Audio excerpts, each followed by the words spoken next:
आप देख रहे हैं एफएलई भारत न्यूज। हर खबर का सच होगा आप तक।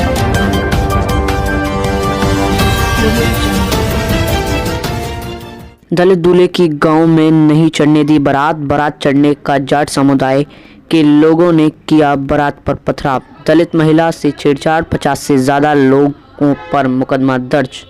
दरअसल पूरा मामला अलीगढ़ के थाना अतरौली क्षेत्र इलाके के गांव चितनगला के रहने वाले दलित समाज से ताल्लुक़ रखने वाले कालीचरण की बेटी कुमारी नेहा की शादी गांव के रहने वाले नीरज कुमार के साथ दिनांक 30/11 सन 2020 के बीच तय की गई थी। और जब दूल्हा अपने बारातियों के साथ अपनी गाड़ी में से सवार होकर बारात लेकर पहुंचा, उसी दौरान देर रात करीब 9 बजे जब गांव के अंदर दलित समुदाय की बारात गांव के रास्ते गलियों के अंदर से होकर गुजर रही थी, दुल्हन के घर से 100 मीटर की दूरी पर गांव के रहने वाले स्वर्ण जाति के जाट समुदाय के 40 से 45 व्यक्ति ने बारात को अपने घरों के सामने आने पर बारात को रोका जाने लगा और बारात को रोककर अन्य रास्ते से ले जाने का दबाव बनाने लगे। दलित समुदाय के लोगों द्वारा विरोध किया गया तो उसके बाद जाट समुदाय के लोगों ने दलित समुदाय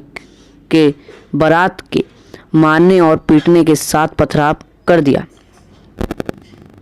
इस दौरान पथराव में महिला और कई पुरुष को काफी गंभीर चोट आई है, जिसके बाद जाटव समाज के पक्ष द्वारा थाना अतरौली पर तहरीर दी, जिसके आधार पर SC ST व अन्य धाराओं के अंदर मुकदमा दर्ज किया गया है।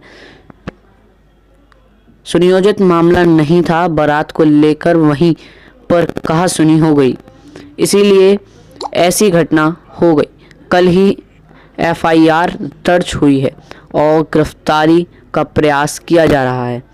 शीघ्र ही गिरफ्तार किया जाएगा। गाड़ियों के पथराव वगैरह का मामला सामने आ रहा है, क्या कहेंगे इसको लेकर? देखिए, ये थाना अतरौली क्षेत्र में एक गांव है चितनगला, वहाँ पर की घटना है जिसमें एक जाटो पक्ष के घर पर एक बारात आ रही थी और गांव में उस बारात में कुछ लोगों से गांव के दूसरे पक्ष के लोगों के साथ झड़प हो गई। उनकी कुछ सी बात को लेकर कहासुनी हो गई और इसके पश्चात दोनों पक्षों में कुछ ईंट भी चलाए गए और दोनों पक्षों को चोट भी आई है।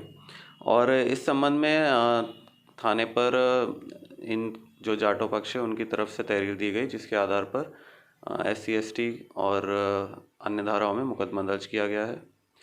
और जैसा कि मैंने बताया कि ये ऐसा कोई सुनियोजित नहीं था और ये बारात को लेकर वहीं पर कहासुनी हो गई, इसलिए ऐसी घटना हुई है। कोई गिरफ्तारी वगैरह हुई है सर? अब इसमें गिरफ्तारी के प्रयास जारी हैं। कल ही FIR दर्ज हुई है और शीघ्र ही गिरफ्तारियां की जाएंगी।